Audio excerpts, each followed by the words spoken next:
प्यारे शिव भक्तों, जय श्री कृष्ण दोस्तों। चाहे कुमारे मर जाना, लेकिन इन 3 लक्षणों वाली स्त्रियों से कभी विवाह मत करना।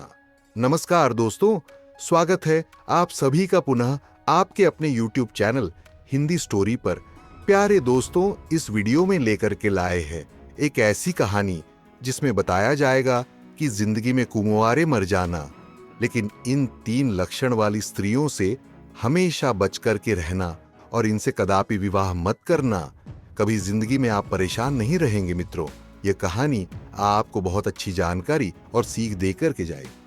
तो चलिए मित्रों, आपका कीमती समय बर्बाद ना करते हुए अब सीधे कहानी पर ही पहुंचते हैं। प्रिय दोस्तों, एक समय की बात है, किसी जंगल में तोता और मैना का जोड़ा एक वृक्ष के डाल पर बैठा हुआ था। तोता ने मैना से कहा कि हे मैना रानी, आज का समय बहुत ही बदल चुका है। मैना कहने लगी, पिया जी, ऐसा क्या समय बदल चुका है? तब तोता कहता है कि हे मैना रानी, समय इतना बदल गया है कि आजकल की स्त्रियां और आजकल की लड़कियां बहुत ही स्वार्थी बन चुकी हैं, क्योंकि स्त्रियां अपने स्वार्थ के लिए कुछ भी करने के लिए तैयार हो जाती हैं। जो काम उन्हें कदापि नहीं करना चाहिए, वह स्वार्थ के प्रति स्त्रियां कर बैठती हैं। मैना कहती है कि पिया जी, मैं तुम्हारी बात से सहमत नहीं हूं। स्त्रियां कैसे स्वार्थी हो सकती हैं? आप हमारी नारी जाति की बुराई कर रहे हैं। तोता कहता है, नहीं मैना, तुम हमारी बात पर विश्वास करो। तब मैना कहती है, नहीं स्वामी, मैं तुम्हारी बात पर विश्वास नहीं कर सकती हूं। तब तोता कहता है, ठीक है मैना, जब तुम्हें विश्वास नहीं है तो आइए हम आपके लिए एक कहानी सुनाते हैं, और इस कहानी को सुनने के साथ साथ तुमको यह विश्वास हो जाएगा कि तुम्हारी नारी जाति कितनी स्वार्थी बन चुकी है और अपने स्वार्थ के लिए कितने गलत काम करने के लिए तैयार हो जाती है।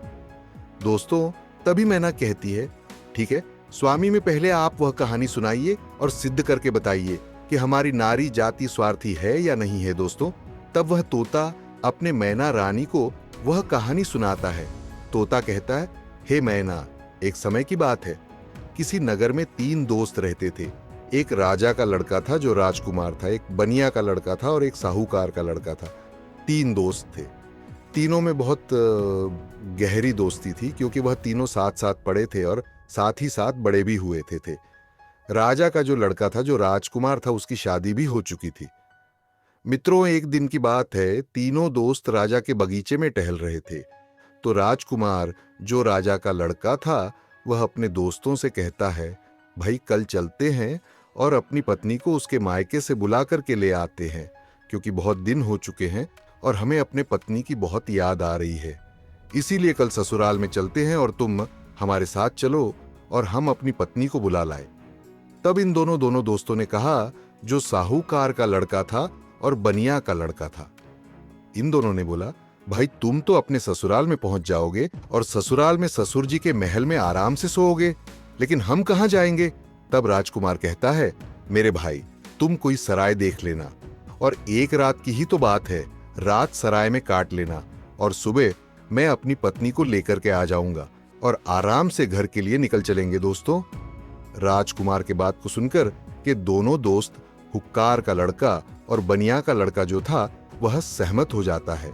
लेकिन बनिया का लड़का जो था, वह बहुत ही चालाक और चतुर था, और जो राजा का लड़का राजकुमार और साहूकार का बेटा बिल्कुल भोले और नादान थे। दोस्तों, दोनों दोस्त जब सहमत हो गए तो दूसरा दिन होता है और दोनों दोस्त अपने दोस्त राजकुमार के साथ में वहां से चल देते हैं, और चलते चलते 3 दिन इनके रास्ते में लग गई। और 3 दिन के बाद में राजकुमार अपने ससुराल के पास में जब पहुंचता है, उस नगर के पास में जब पहुंचता है, तो राजकुमार अपने दोनों दोस्तों से कहता है, मेरे भाई, यहां कोई सराय देख लेना और रात उस सराय में काट लेना, और मैं ससुराल जाता हूं, सुबह जल्दी आ जाऊंगा। तोता कहता है, हे मैना, राजकुमार इतना कहने के बाद अपने ससुराल के लिए चला जाता है, और इधर साहूकार का लड़का और बनिया का लड़का सराय की तलाश में निकल जाते हैं। ढूंढते ढूंढते उनको एक सराय दिखाई देती है, और सराय के जब समीप पहुंचते हैं तो उन्होंने देखा कि यहाँ खाने पीने की भी व्यवस्था सही है और रुकने की भी व्यवस्था सही नजर आ रही है। दोस्तों, सराय के दरवाजे पर जब वे पहुंचे तो वहां उन्होंने एक बुढ़िया को देखा। उस बुढ़िया के पास में जाकर कहने लगा, हे माता, हम इस सराय में रात व्यतीत करने के लिए आए हैं और सुबह चले जाएंगे। हमारे लिए इस सराय में जगह दे दो जो हम रात सही से काट सके। दोनों दोस्तों की बात को सुनकर के वह बुढ़िया जो थी वह कहने लगी, देखो बेटा, चाहे कहीं भी रुक जाओ, चाहे कहीं भी जाकर के रात काट लो, लेकिन इस सराय में आप ना रुके, इस सराय में आप रात ना गुजारे। तब दोनों दोस्त ने पूछा, ऐसा क्यों माता? तब बुढ़िया कहती हैं, मेरे पुत्र, इसमें अगर आप रुके तो आप जिंदा नहीं बचेंगे, क्योंकि आपकी मृत्यु हो जाएगी। दोस्तों, इस तरह से वह बुढ़िया जो थी साहूकार के लड़के और बनिया के लड़के को समझा रही थी।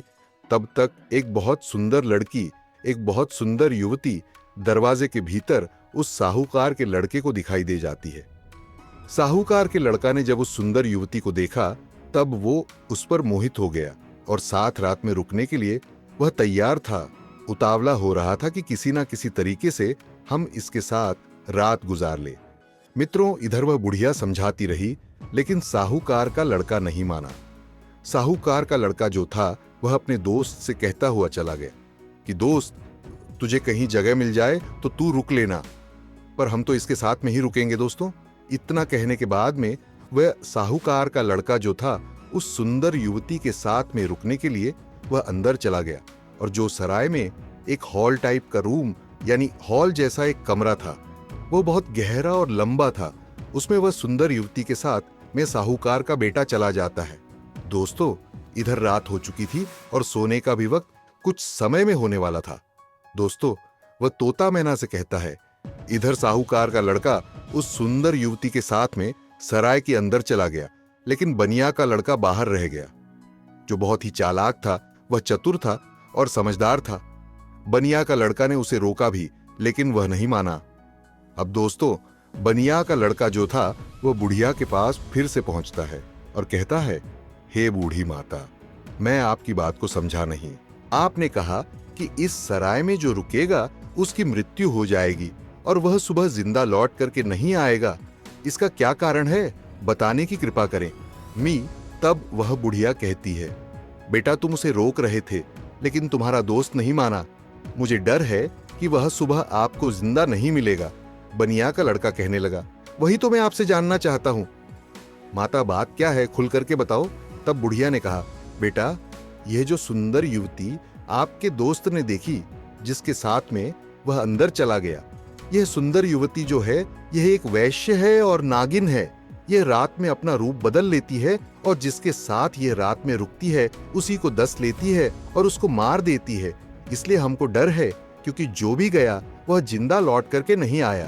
तोता मैना से कहता है, बनिया का लड़का यह सुनकर के घबरा गया और कहने लगा, हे बूढ़ी माता, हमें कोई रास्ता बताओ जिससे हम अपने दोस्त की जान बचा सके।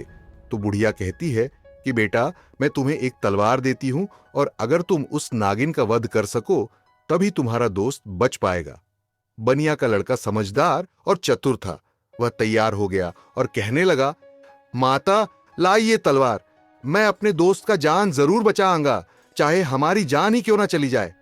मित्रों, बुढ़िया बनिया के लड़के को तलवार देती है और वह चुपके से सराय के अंदर घुस जाता है, और जहां उसका दोस्त साहूकार का बेटा उस वैश्य के साथ में लेटा हुआ था, वही पास में एक कोने में जाकर के बैठ जाता है और इंतजार करने लगता है कि कब यह नागिन का रूप धारण करें और हम इसको मारे। दोस्तों, आधी रात का समय होने वाला था और तभी वह सुंदर युवती जो नागिन थी वह अपना रूप बदलती है, और जैसे ही साहूकार के लड़के को काटने वाली होती है तो उसका दोस्त बनिया तलवार लिए तो बैठा ही था, एकदम से उसने तलवार चलाई और उस नागिन का वध कर दिया और वह सुंदर युवती मर गई।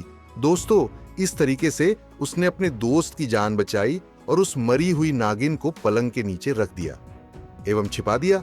दोस्तों, तब तोता मैना से कहता है, वो बनिया का लड़का जो था इतना काम करने के बाद, अपने दोस्त की जान बचाने के बाद सराय से बाहर निकल आता है, और जब बाहर निकल आया तो उसने क्या देखा कि एक सुंदर स्त्री जो है वह जंगल की तरफ जा रही है।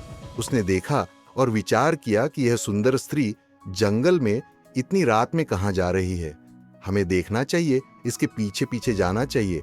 और यह जानकारी लेना चाहिए कि यह जा कहां रही है। वो बनिया का लड़का जिसके हाथ में तलवार था, जिसने नागिन का वध किया था, वह उस सुंदर स्त्री के पीछे चल देता है और वह बनिया का लड़का सोचता जा रहा है कि देखे यह कहां जा रही।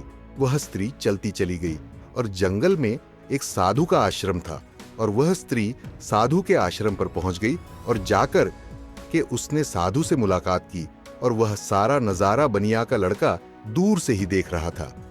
जब उसका जाने का समय हुआ तो साधु से मिलने के बाद फिर वह सुंदर स्त्री हाथ जोड़ करके कहने लगी, आज आपस से मेरी आखिरी मुलाकात। साधु कहने लगा, वो क्यों? तो वह सुंदर स्त्री जवाब देती है, हमारे पति हमें लेने के लिए आए हैं और अभी हमारे घर पर ठहरे हुए हैं। कल मैं अपने पति के साथ ससुराल चली जाऊंगी। आज के बाद फिर मैं आपसे मिलने के लिए नहीं आ पाऊंगी। तब वह साधु कहने लगा, रोजाना तो हमारे पास आती थी, लेकिन अब हमें धोखा देकर के जा रही हो और कह रही हो कि अपने पति के साथ जा रही हो। तब वह सुंदर स्त्री जवाब देती है, हाँ, मेरा पति मेरे घर पर ठहरा हुआ है और कल मैं ससुराल चली जाऊंगी। हमें माफ करना, अब मैं आज के बाद तुम्हारे पास मिलने नहीं आऊंगी। दोस्तों, उस सुंदर स्त्री के बात को सुनकर साधु को गुस्सा आ जाता है और साधु जो है गुस्सा में उसकी नाक काट देता है और जब उसकी नाक कट जाती है तो उसे पीड़ा होती है और वह पीड़ा को सहन करती हुई, चिल्लाती हुई अपने घर के लिए भाग खड़ी होती है। इधर दोस्तों, वो बनिया का लड़का सारी बातें सुन रहा था और यह नजारा देख रहा था। उस बनिया के लड़का को बहुत गुस्सा आ गया और उसने गुस्से में साधु को मार दिया, उसकी हत्या कर दी और उसको मार करके वहां से तुरंत वे चल देता है और आगे चल करके एक मंदिर था और उसी मंदिर में जाकर के छिपकर भीतर बैठ गया। अब वह सोचता है कि हे प्रभु, इस दुनिया में हो क्या रहा है। अब इधर जो वो बनिया का लड़का मंदिर के अंदर बेचारा चुपचाप बैठा हुआ था, वहां पर कुछ चोर आते हैं और चोर मंदिर के बाहर से हाथ जोड़ करके कहता है, हे देवी मां, हम चोरी करने के लिए जा रहे हैं और अगर ये हमारी चोरी आसानी से हो जाए और हम ना पकड़े गए तो कल हम तुम्हारे पास तुम्हारे लिए राजा के लड़की को लाएंगे और उसकी बलि चढ़ाएंगे। इतना कहने के बाद में वह चोर अपनी चोरी करने के लिए चले जाते हैं और जो अंदर बनिया का लड़का बैठा था, उसने जब चोरों की बात को सुना तो उसके पैरों तले जमीन खिसक गई और वह कहता है, यह क्या है? यहां भी एक हत्या होने वाली है। हे प्रभु, यह हो क्या रहा है? दोस्तों, वो बनिया का लड़का विचार करता है, चाहे कुछ भी हो जाए, लेकिन मैं राजा की लड़की की हत्या नहीं होने दूंगा। यह सोच करके वह मंदिर में बैठा रहा हुआ कि वह स्त्री जो थी, जिसकी नाक साधु ने काटी थी, वह अपने घर पर पहुंची और उसने रोना धोना बंद किया। बाकी पीड़ा तो सता रही थी। उसने विचार किया, अगर सुबह लोग हमको देखेंगे तो पता नहीं, ना जाने मेरे बारे में क्या कहेंगे। हमें शर्म से अपना सर नहीं झुकाना पड़ेगा। क्यों ना हम अपने पति को फंसा दे और यह कह दे कि हमारे पति ने मेरी नाक काट ली। तो वही हुआ। सवेरा होने वाला था और जैसे ही थोड़ा प्रकाश होने को था, तभी वह चिल्लाने लगी और कहने लगी कि देखिए देखिए, हमारे पति ने हमारी नाक काट ली। दोस्तों, घर वाले जो थे वह एकदम से भाग करके आते हैं और उसके पति को बंदी बना लेते हैं। जो वह राजकुमार था, जो राजा का लड़का था, उसको पकड़ लेते हैं और पकड़ करके वहां से राजा के सामने पेश कर देते हैं। राजा वो सारा वृतांत जान करके उसको जेल में डाल देता है। तब तोता मैना से कहता है, हे मैना रानी, अब आगे सुनिए क्या हुआ। इधर पूरा दिन व्यतीत हो गया। उसका दोस्त जो बनिया था, उसने पूरा दिन इधर उधर बैठ करके काट लिया और जब रात हो गई तब उसी मंदिर में जाकर के वे छिप करके बैठ गए, क्योंकि उसे मालूम था कि यह चोर राजा की लड़की को पकड़ करके जरूर लाएंगे, उसकी हत्या जरूर करेंगे, लेकिन मैं उसकी हत्या नहीं होने दूंगा। जब रात हो गई तो मंदिर में जाकर के तलवार लेकर के छिपकर बैठ गया और इधर आधी रात जब होती है तभी वह चोर राजा के लड़की को पकड़ करके लाते हैं और मंदिर के बाहर बैठ जाते हैं। कुछ देर बैठ करके बातें करते हैं और कहते हैं, देवी माँ ने हमारी बातें सुन ली हैं, कितनी बढ़िया, हमें चोरी करवा दी, पकड़े भी नहीं गए और बहुत मालदार भी बन जाएंगे क्योंकि हमने बहुत माल लूटा है। इस तरीके के बातें कुछ देर करते रहे। फिर उनमें से एक बोला, देख भाई, अब उस लड़की को जल्दी ले जा और देवी माँ के सामने उसका सिर काट देना और उसकी बलि चढ़ा देना। तो दोस्तों, उन चोरों में से एक चोर जो था वह राजा के लड़की को पकड़ करके अंदर मंदिर में प्रवेश करता है और देवी माँ की जहां पर मूर्ति थी वहां पर ले जाता है और उस लड़की का सिर काटने के लिए जैसे ही वह चोर जाता है तो बनिया का लड़का तो वहां तैयार ही बैठा हुआ था और वह चोर राजा के लड़की का सिर नहीं काट पाया, उसकी बलि नहीं चढ़ा पाया, क्योंकि उससे पहले ही बनिया के लड़का ने उस चोर को मार दिया और चोर को मार करके उसकी लाश को एक बगल में रख दिया। इधर दोस्तों, उन चोरों में से एक चोर कहता है, देख भाई, वह हमारा एक साथी गया है, वह लौट करके नहीं आया है, अरे तू जा और देख करके आ कि उसने बलि चढ़ा पाई या नहीं चढ़ा पाई। दोस्तों, ऐसे ही दूसरा चोर जो है जैसे ही मंदिर में प्रवेश करता है तो वह बनिया का लड़का तैयार बैठा हुआ था, उसने उसको भी मार दिया। कहने का मतलब यह है कि इसी तरीके से उस बनिया के लड़के ने जितने भी चोर थे सारे चोरों को मार दिया और उस राजा की लड़की की रक्षा की। जब सारे चोरों को मार देता है तब वह लड़की निर्भय हो जाती है और उसके बाद में वह बनिया का लड़का राजा की लड़की से कहता है कि चलो हम तुम्हारे घर तक तुम्हें छोड़ देते हैं। दोस्तों, राजा की लड़की घबराई हुई थी, उस बनिया के लड़के के साथ में चल देती है और इधर राजा की जो लड़की थी वह बनिया के लड़के से प्रेम करने लगी और कहने लगी कि हम तुमसे विवाह करना चाहते हैं। दोस्तों, बातों ही बातों में वह लोग राजा के घर तक पहुंच गया और घर के दरवाजे पर जैसे ही पहुंचा तो बनिया का लड़का ने मना कर दिया, नहीं, मैंने तुम्हारी रक्षा की है, इसका मतलब यह नहीं है कि मैं तुमसे विवाह करूं, मैं ऐसा कदापि नहीं कर सकता। राजा की लड़की को गुस्सा आ गया और कहने लगी, अगर आप हमारे साथ शादी नहीं करेंगे तो मैं आपको जेल में डलवा दूंगी। बनिया का लड़का कहने लगा, जैसी आपकी मर्जी, लेकिन मैं शादी नहीं करूंगा। दोस्तों, तभी भी राजा की लड़की दरवाजे पर चिल्लाती है और कहती है, बचाओ, ये हमको पकड़ करके ले जाना चाहता था और ये हमारी इज्जत लूटना चाहता था। दोस्तों, राजा के लड़की को चिल्लाते हुए सैनिकों ने देखा तो सैनिकों ने भाग करके उस बनिया के लड़के को पकड़ लिया और राजा के सामने पेश कर दिया और कहा कि राजा साहब, यह तुम्हारी लड़की की इज्जत लूटना चाहता था, यह आपकी लड़की को पकड़ करके ले जाना चाहता था, वह तो आपकी लड़की चिल्लाने लगी इसलिए मैंने बचा लिया। अगर वो नहीं चिल्ला पाती तो ये आपके लड़की के इज्जत के साथ खिलवाड़ कर देता। दोस्तों, ये सुनने के बाद राजा को क्रोध आ गया और उसने पकड़कर के उस बनिया के लड़के को जेल में डाल दिया, जहां उसके दोनों दोस्त भी मौजूद थे। जो साहूकार का लड़का था और राजा का लड़का था, वह दोस्त भी उसे मिल गए। साहूकार के लड़का को सराय वालों ने पकड़वा दिया क्योंकि इसने एक वैश्य व सुंदर युवती का वध किया, इसलिए वह भी वहां जेल में मौजूद था। अब तीनों दोस्त जेल में जाकर के मिल जाते हैं और एक दूसरे के साथ में वहां बैठ जाते हैं। इधर दोस्तों, अगला दिन हुआ और वह राजा दरबार में तीनों को बुलाता है। जिन तीनों को राजा ने पकड़ करके जेल में बंद किया था और उन्हें सजा सुनाने के लिए तैयार हो जाता है।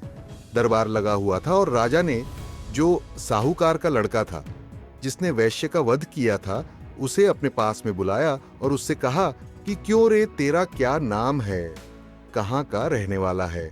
तब वह लड़का कहने लगा कि मैं साहूकार का बेटा हूं।